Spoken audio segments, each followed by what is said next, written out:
If America cannot build, it cannot compete in this race.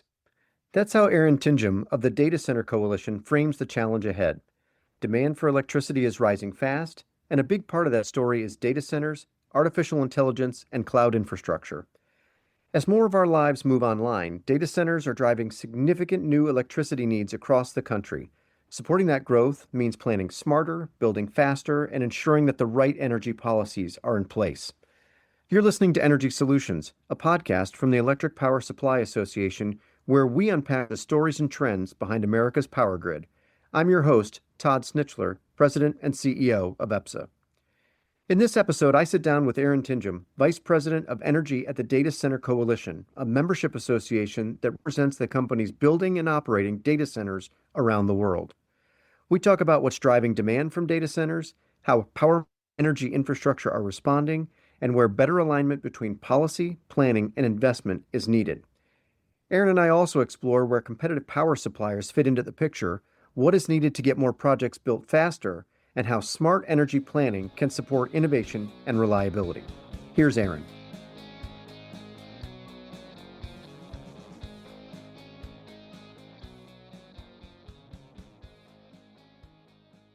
Aaron, I want to take a minute to thank you for joining us today. I know the Data Center Coalition is very busy these days with an awful lot of things going on at the state, federal, regional level. I know that there are big things happening, and so we are very grateful that you took some time to be with us. As I start the conversation, I guess let's start big and work our way down. So what's it look like to you if the United States wins the AI global race? We've had this question posed to us. What's winning mean? People say, oh, it's dollars, it's investment, it's all those things. How do you guys look at winning the AI competition globally? Well, first, Todd, thank you for having me. It's great to be here with you, and we really appreciate your continued engagement with our industry. In your question, it's a big one, and it's an important fundamental one. And I think from our perspective, a lot of focus is placed on the data center industry's unprecedented growth or unprecedented electricity demand. And while those things may be true, from our seat, we're seeing unprecedented demand for data and digital services that have become central to our modern economy and daily lives. If you step back and think about it, everything from the way we work and learn to how we buy groceries to how we bank and even access medical care now occurs increasingly online. And all of these services take place in physical locations called data centers. And so this role of data centers is only expected to grow in the coming years when you think of things like cloud services, but also, as you raise, generative AI, which alone could create upwards of $4.4 trillion of economic value globally by the end of this decade. There is significant economic value in the services, but there's also value in the industry and ensuring that it's hosted on U.S. soil. So we know that the data center industry's total contribution to U.S. GDP over a 6-year period was about $3.5 trillion. We know that within our industry, there's now more than 600,000 direct workers, and we're supporting over 4.5 million jobs total across the country. So our economy, our daily lives are interwoven with the digital infrastructure provided by data centers. But significant obstacles remain, and chief of those is access to reliable power in a timely manner, which has become the pacing challenge to U.S. data center development. And this stands in stark contrast to who we would perceive as the competition. There's growing body of reporting and evidence that countries like China have more than developed sufficient power infrastructure to quickly scale the digital infrastructure they need for their AI capabilities. And if America cannot build, it cannot compete in this race. So to the heart of your question, if the U.S. wins the AI race, we will not only have developed the technology, but we will have also addressed some of the most imposing, long-standing energy barriers in the process. That means improving things like load forecasting and better understanding how those forecasts are built so that we can plan for the growth before us. We will have found a way to what has sometimes been viewed as impossible, reforming permitting, reforming siting and interconnection processes. You are ticking off the list, aren't you? Yep. We'll have tackled supply chain challenges. We'll have built new transmission and generation And we will have right-sized and optimized all of that with new technology through efficiency, through grid-enhancing technologies, voluntary flexibility, and continued innovation. So most importantly, to really win this race and meet the moment, it's going to require practically new partnerships. It's going to require greater communication and collaboration than ever before across multiple stakeholders from the data center industry, across the energy industry, to ensure our national security, maintain our global leadership, and support modern economic growth here at home. So it's a big task, as you noted in your question, but the Data Center Coalition, our members are leaning in each and every day with stakeholders across the country to ensure we both understand this moment and that we meet it collectively together. Yeah, as I listened to what you were explaining, the opportunities are tremendous that are there. I mean, they're not just challenges. These are opportunities that will accrue to the benefit of the country. They'll accrue to the benefit of the average consumer, but there's some costs associated with all these things along the way. You noted some really big numbers, both what you've already invested, but what the industry anticipates investing as we look forward. How do you all collectively think? And I know probably your members, much like our members, they have different perspectives, but generally, how are your members thinking about the impact on customers' rates? And what are some of the things that you hear that you say, that's not exactly right when it comes to the impacts on both electricity prices? And how are your members thinking about ways to mitigate some of those cost impacts? Yeah, it's another fundamental important question at this moment. Affordability is obviously top of mind for everyone. And it's important that we're starting those conversations at a place of fact. Number one, we have 36 data center owner operators within our membership. Each of them are committed to paying their full cost of service for energy. And I would dare say that they expect to be based on rate design and regulatory review processes. This isn't a industry that's looking to skirt on those costs. They expect to be paying them. Number two, I think we often gloss over and overlook what data centers are routinely paying utilities for infrastructure directly, which includes everything from breakers to transformers to entire substations and other distribution transmission level infrastructure. There are also a number of pre-connection costs that are paid to ensure that both the utility and other customers are held harmless from new infrastructure that's needed. Beyond that, I think it's also important to understand that inflation is impacting all facets of energy right now.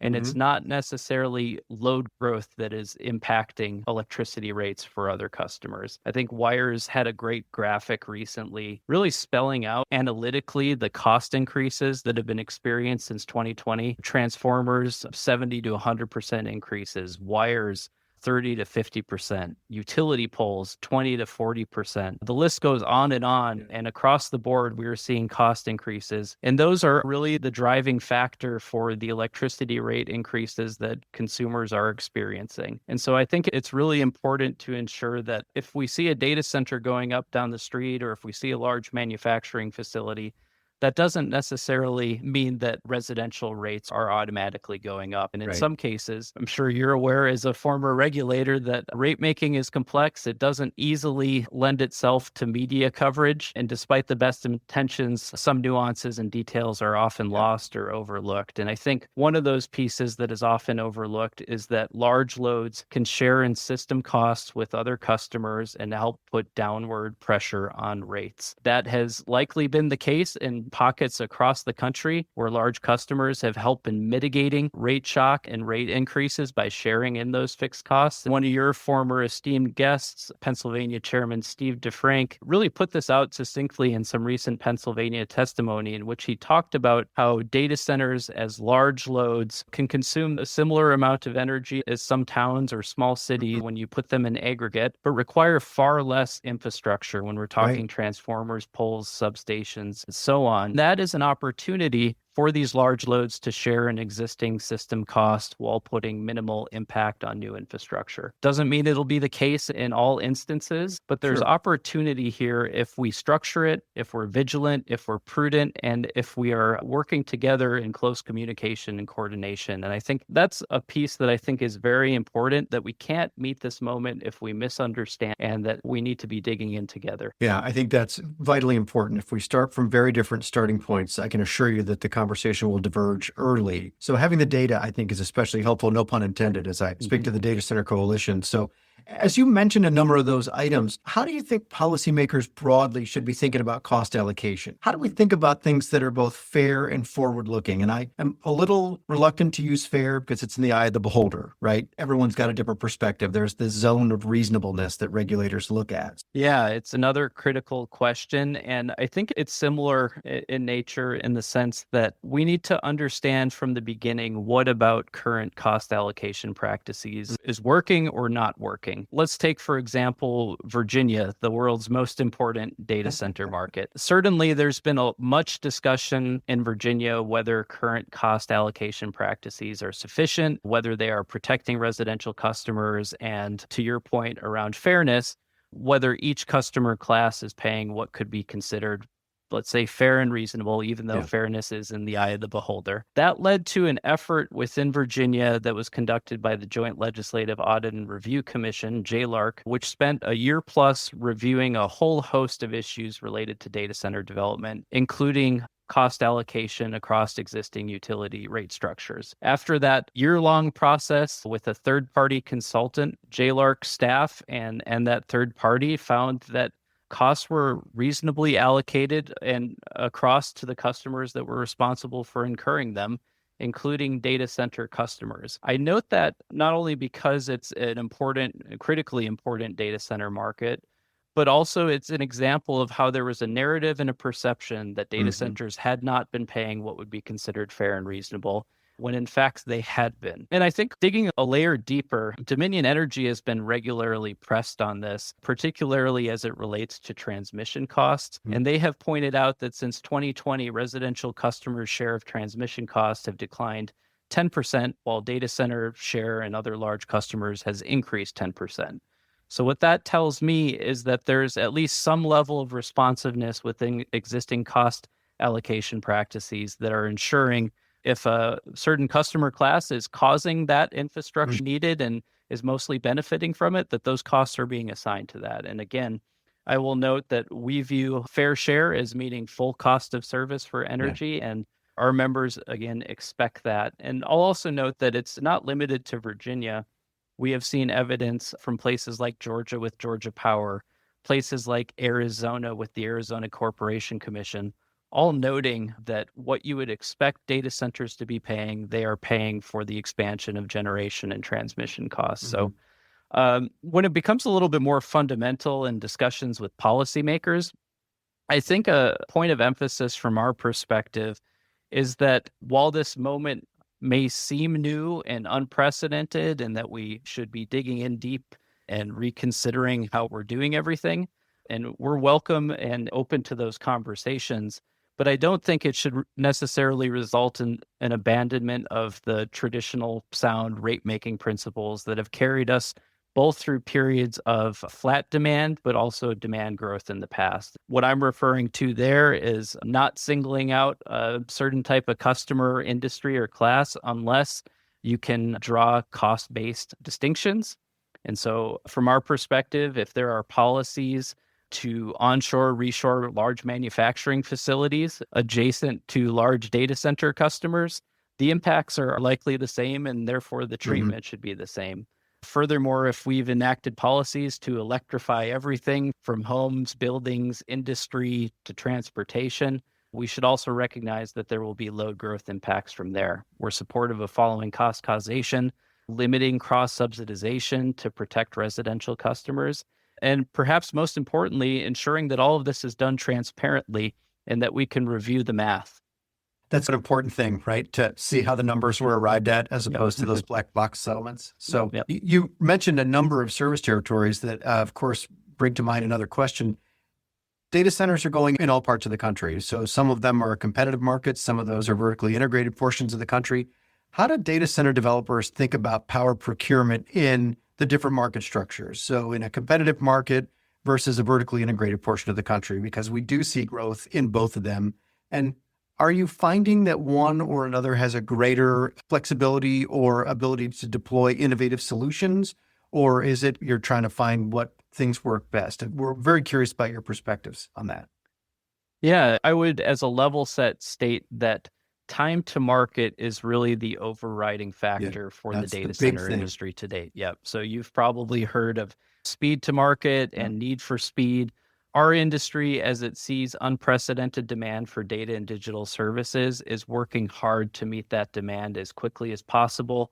And if power is the pacing challenge to that endeavor, finding where you can get power the quickest is really what's determining where we're seeing a lot of development.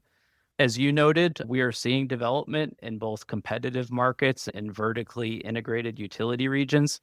As I mentioned before, we have 36 different data center owners, operators within our membership. So you could have the full gamut of opinions on energy procurement. And we do. We certainly have some fervent supporters of competitive practices and have really prioritized competition.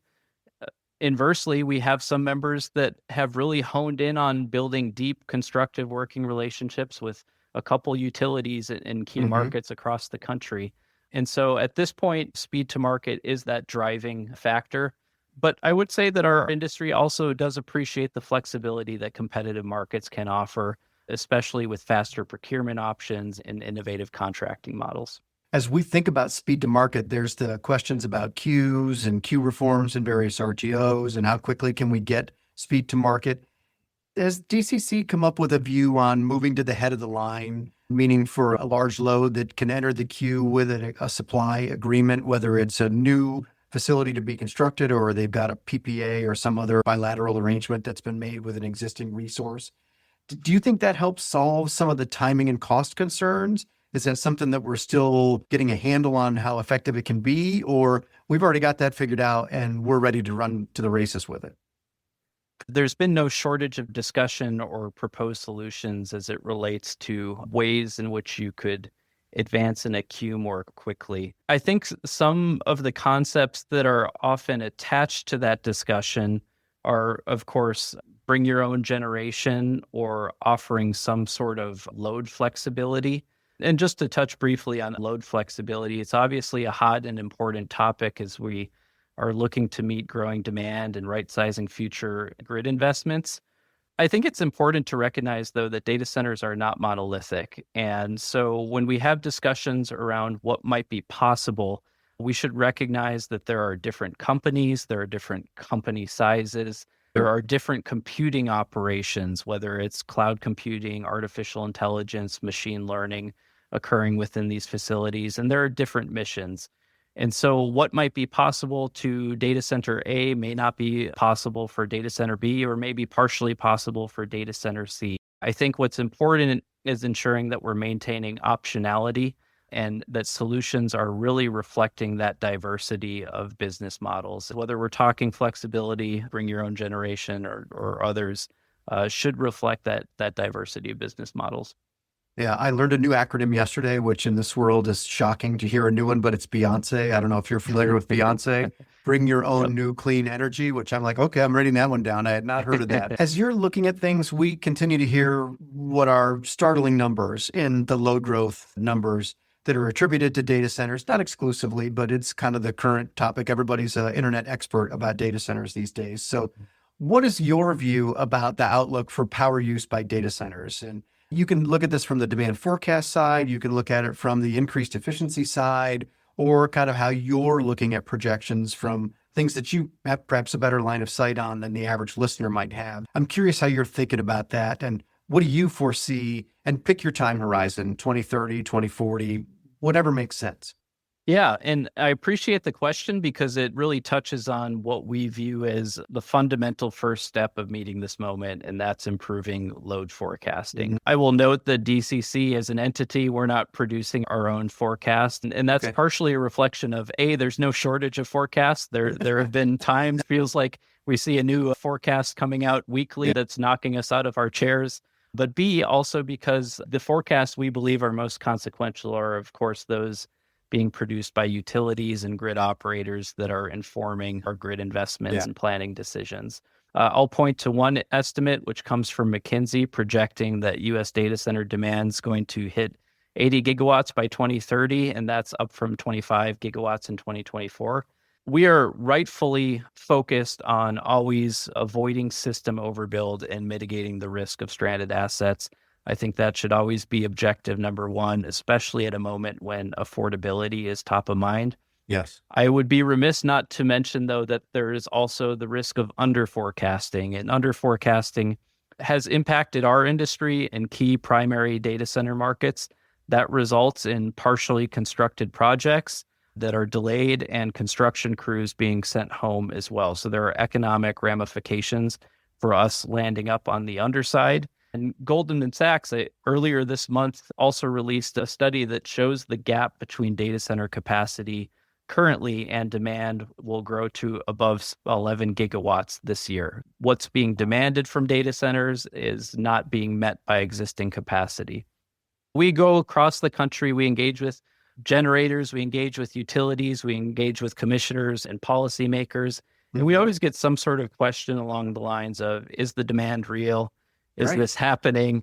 How can we be so sure? And our members have really leaned in, and we have outlined what we see as actionable steps for improving forecasting so we can all wrap our heads around the demand that we're actually looking at. One of those concepts is commercial readiness verification for large load additions.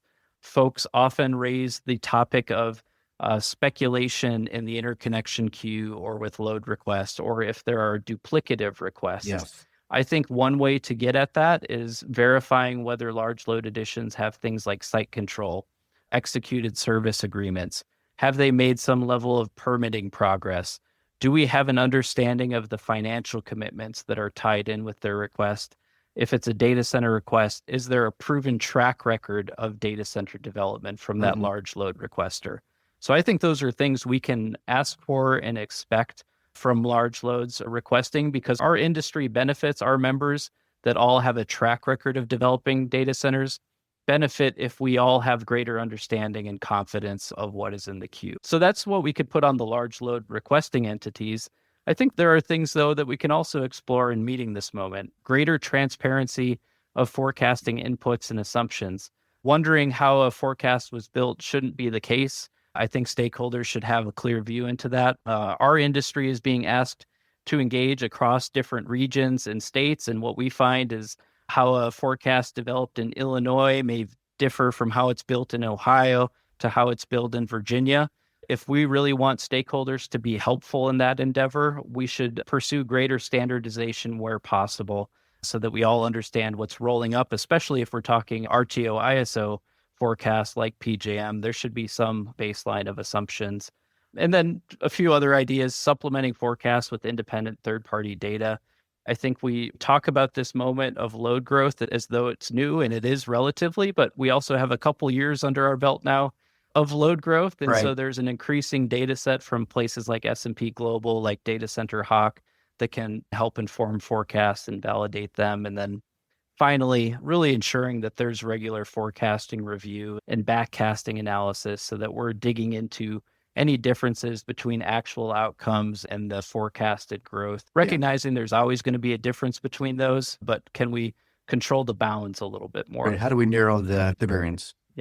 Yep. Completely agree. So you mentioned, without using the word explicitly, reliability. I mean, that's what we're shooting for. So how do you think that we as competitive power suppliers and independent power producers can support reliability at the level that you need? Everybody's heard the 5 nines. Everybody thinks they know what that means, but I think it's useful to have some conversation about what are ways that we can help ensure that we're delivering that to you. Yeah, and you touched on it, Todd. The 5 nines of uptime, 99.999%. That's not a marketing gimmick. That is a contractual obligation to end users of data centers that rely upon the services provided by data centers. And that requires reliable power. I think competitive markets, independent power producers play a pivotal role here in promoting broader system reliability, efficiency, innovation, and providing that uninterrupted power that we're all looking for. You touched on co-location, so co-locating load with generating facility. That has been an important pathway that our membership has really engaged on, both at the state level and at various PUCs, but also at FERC. We've participated in the PJM show cause proceeding, as well as the co-location technical conference.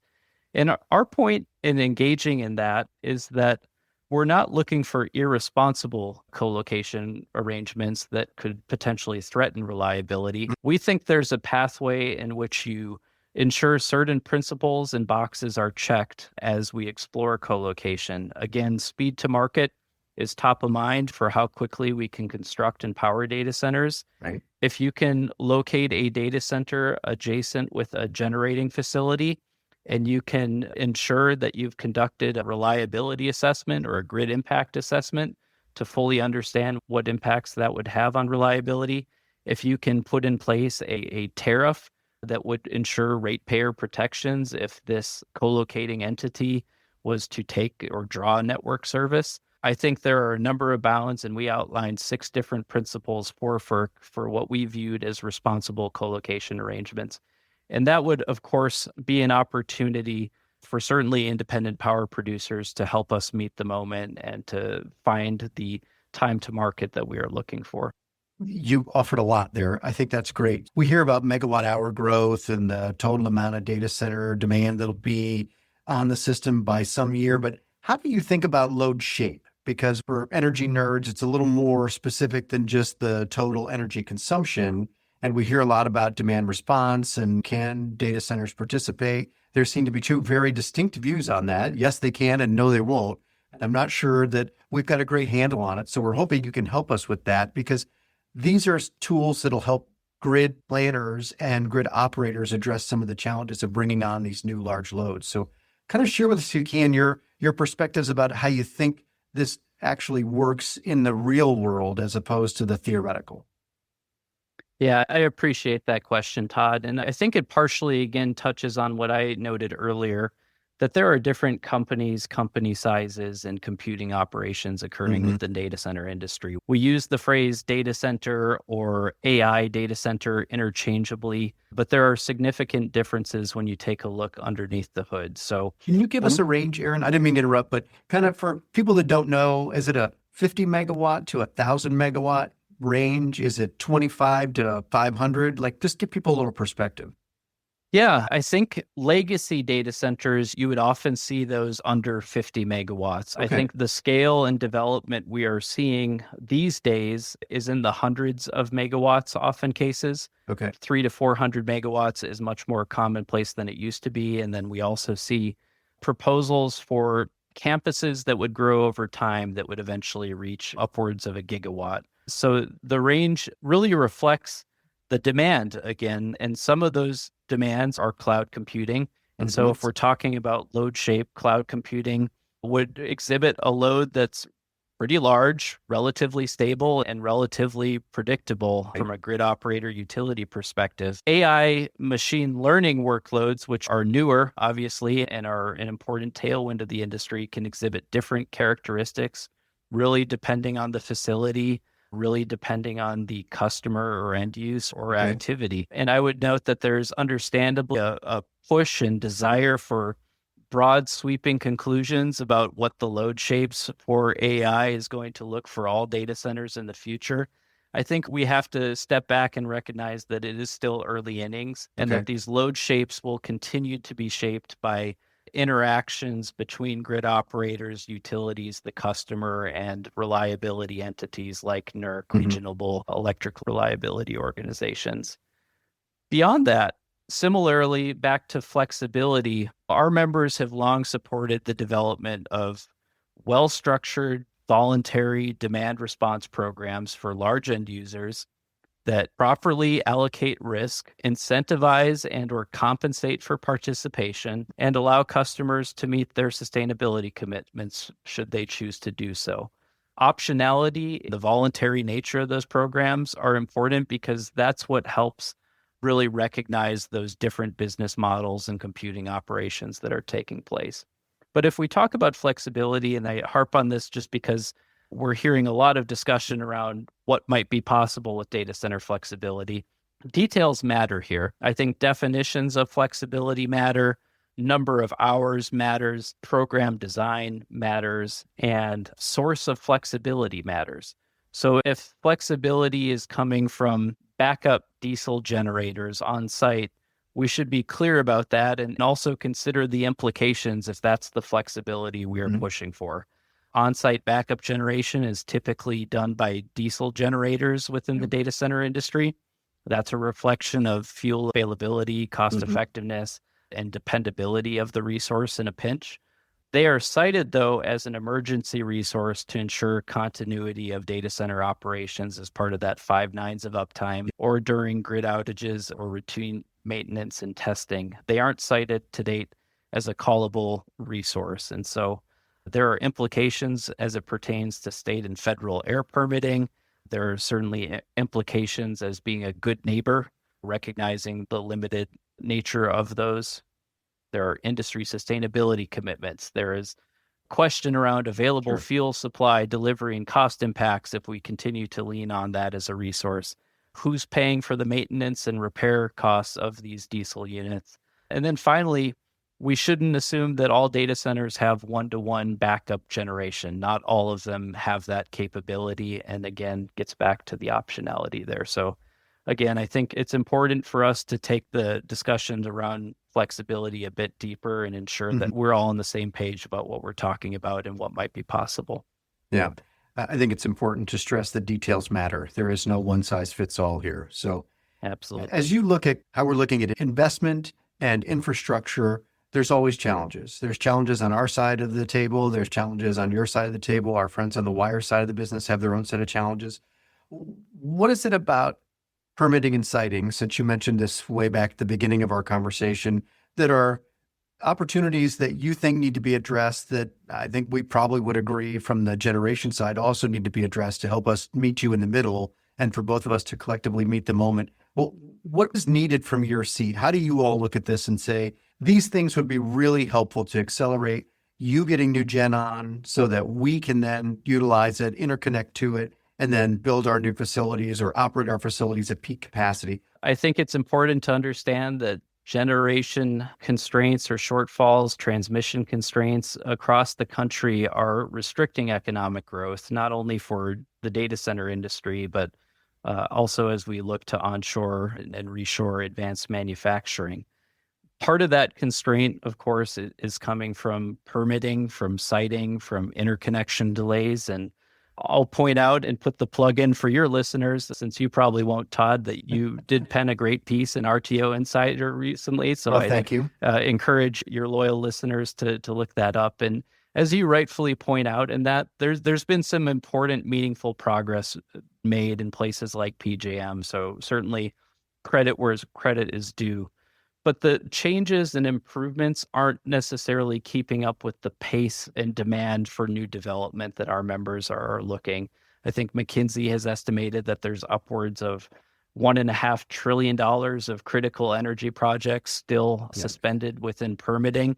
That obviously translates to lost revenue, delayed benefits, delayed power generation capacity, all of which are critical at this moment for our economic and national security. Our president, Josh Levy, recently testified before the House Natural Resources Committee on the SPEED Act and really emphasized that as we consider any package related to comprehensive permitting reform, it should include a number of things, that there should be a focus on environmental reviews with significant direct impacts instead of speculative tangential effects. There should be clear timelines and deadlines. We should be streamlining judicial review. We should be improving efficiency. And then beyond that, we should look to modernize nationwide transmission permitting and planning. And we should establish a framework for agencies to implement a digital permitting system and unified portal that would use the digital tools and AI that are supported by data centers. I think we often look at data centers as just a energy consumer, but we're simultaneously developing infrastructure that is going to help our grid and has been helping our grid. Mm-hmm. You think of things like grid enhancing technologies, dynamic line ratings. Those are dependent on cloud-based algorithms. You think of managed electric vehicle charging, demand response platforms that are using smart thermostats, smart meters. All of those things are dependent on digital infrastructure. And so our members are eager and are also building the infrastructure that will help us get to these solutions. But we also need help with permitting and siting and interconnection. So kind of building on that challenge that we've got to address, we share the concern I think that you have about regulatory uncertainty at both the state and federal level. How's that impact your investment decision? I know how it impacts the generation side. When we think about investment decisions, uncertainty increased costs, sometimes pretty dramatically. Do you think about it the same way, or does the data center universe think about it with a different perspective, or is it kind of similarly situated? No, it's a great question. And I would note that I think we're all striving for greater certainty, consistency at a moment that is very dynamic, Yeah. very fast moving, and fast changing. I think we should recognize that the data center industry are making investments and decisions that oftentimes involve multi-billion dollar projects. And so the decision to site a project in a specific location is not done so lightly, that it does require certainty and it does require clarity. And we often hear that from other stakeholders, right? The utilities want certainty. The commissioners need certainty to Sure. protect ratepayers. Certainly, generators, independent power producers need certainty to make the investment decisions that they need to make. I would note that if we're thinking the state level, as our members have made investment decisions, we are seeing a push and movement towards new large load tariffs that are requiring what we would consider unprecedented guarantees and commitments that may not have been asked by or asked of other entities in the past. So we're thinking minimum demand charges, exit fees, contract length requirements, new collateral and credit requirements. Mhm. And I think our industry recognizes the status quo isn't sufficient when it comes to providing assurances that are needed for new grid infrastructure. But I think it is important, and we should all take it very seriously in ensuring that the exact requirements that are enacted and changes that are enacted are balanced, that they are transparent, that they are equitable, that they are scalable and adaptable as we move to future periods of load growth and experience growth from other industries. I would just recognize that our industry is being asked to take on a lot that draws into question certainty and changes the dynamics and economics of certain markets. But we're willing to play ball and be helpful as reasonable and as is supported by evidence. Again, back to data, right? If it makes sense, then it makes sense and it will pencil. So as we think about things from the generation side, there's all the talk about supply chain bottlenecks around turbines and around equipment, frankly, around workforce and labor, because having skilled labor that can actually construct the plants or construct the data centers, I suspect we're probably competing for many of the same people, and there's not as many as we would probably like to have. Do you all have serious concerns about supply chain from what is integral to the data center itself, and whether it's transformers and equipment that you need to connect to the system, or it's the chips and the equipment, the racks, all the things that go into the data center? And is there a pathway forward where you feel like we've got line of sight on the solutions? Yeah, another great question, Todd. And I know we've been mostly focused on the broader grid challenges as it pertains to sufficient transmission and generation, but supply chain challenges are another important issue facing data center development. And it's not just our sector. We recognize that some of these shortages and components impact power producers, impact utilities, and others within the for sure. energy space. But if there's a transformer shortage or if there's a breaker shortage, that is impacting our members and their ability to develop infrastructure. That, again, is another point of contrast to what we would view as competitors in the AI race, places like China that may not have the same shortage when it comes to electrical manufacturing. And so we are working closely with a number of stakeholders on ensuring that we're coordinating and not competing across industries for the same infrastructure, for the same components, and also for the same workforce, and that we're all getting on the same page and ensuring we meet this moment together. Yeah, that's great. One of our prior guests, Deborah Phillips from NEMA, has made a point to talk really loudly and I think appropriately about collaboration is going to get us a lot farther than competition will on this. So, Aaron, you've spent a lot of time with us today, so I'm going to bring it to a conclusion here and ask you a couple of key questions that I think are a good way for us to put a bow on this. Where do you see the biggest opportunities for collaboration between data center developers, EPSA members, and really the electricity industry more broadly? And are there shared policies that we ought to be thinking about how we can advocate more together on to help advance ourselves to the win that we all want to try and achieve? Yeah, I will begin just by noting again my thanks and appreciation, not only for the invitation to be here, Todd, but your continued outreach to DCC and also the outreach of your member companies to our member companies. I think that's exactly the type of coordination and collaboration that's going to be needed as we contemplate solutions to the various challenges we've surfaced here today. And I think that's really the opportunity for collaboration between data center companies and EPSA members. When we think about opportunities to advocate for permitting, siting, interconnection reform, when we think about opportunities to update the rules for things like co-located load arrangements at FERC or through policy, when we think about working through supply chain challenges, I think there are no shortage of issues and things that we hold very close alignment on that we could continue to work on. And I think we will continue to surface and identify those through continued dialogue. Well, we certainly appreciate your engagement as well. It has been very warmly received and very much appreciated. So it's the High School Musical conclusion, like we're all in this together, and we really do want to make sure that we're successful and that we win. So Aaron, we really appreciate your time today. We know you've got a lot of things going on. It's a very busy time for all of us, but we appreciate your willingness to be with us and really appreciate your thoughts and insights today. Thanks again, Todd. Appreciate it.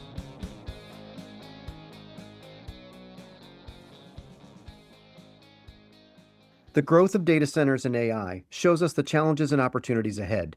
Demand is rising fast, but as Aaron shared, the solution lies in collaboration between competitive power suppliers and data centers and all energy sectors to ensure America can meet its growing electricity needs while keeping the grid reliable and affordable. Thanks for listening. You can learn more about these issues on our website at epsa.org and follow us on social media on X at EPSA News and LinkedIn. The music for this podcast was produced by Let Me Hold That Ltd. Be sure to subscribe and join us next time on Energy Solutions.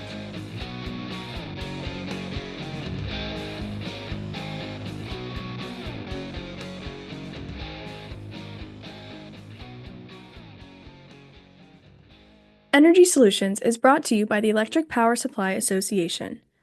EPSA represents America's competitive power suppliers, which bring about 175,000 megawatts of power generation resources to customers throughout the United States. The music in this episode is written, produced, and performed by Let Me Hold That Ltd. Discover the power of competition at www.epsa.org.